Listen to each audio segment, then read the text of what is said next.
Tiga orang warga sipil tewas akibat kontak antar personil TNI dengan kelompok organisasi Papua Merdeka di Intan Jaya, Papua Tengah. Pihak gereja meminta kedua kubu untuk menghentikan perang. Kontak tembak antara TNI dengan kelompok organisasi Papua Merdeka di Intan Jaya, Papua Tengah kembali memakan korban.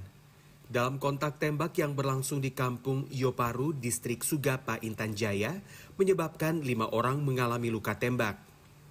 Dari 5 orang yang mengalami luka tembak, 3 orang dinyatakan meninggal dunia dan 2 orang lainnya kritis dan sudah dievakuasi ke distrik Sugapa untuk mendapatkan penanganan medis.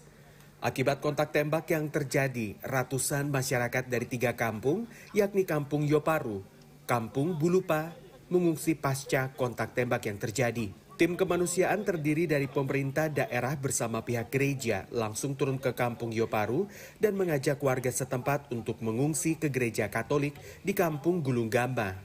Pimpinan Gereja Katolik Intan Jaya, Pastor Yance Yogi, memastikan bahwa 3 korban tewas adalah warga sipil dan bukan bagian dari kelompok organisasi Papua Merdeka. Pihak gereja pun mengutuk keras tindakan penembakan terhadap kelima warga sipil tersebut. Pihak gereja meminta kepada kelompok OPM dan aparat TNI untuk menghentikan kontak tembak untuk keselamatan warga sipil. Maka dengan melihat kejadian ini, kami sebagai pimpinan gereja mengutuk keras. Kami tidak suka dan sangat kami tidak senang dengan melihat kondisi-kondisi ini. Untuk itu mari kita sama-sama, semua pihak, baik pemerintah, TNI, Polri, kita semua yang ada di Intan Jaya ini, mari kita sama-sama membangun daerah kita, Kabupaten Intan Jaya yang tercinta ini.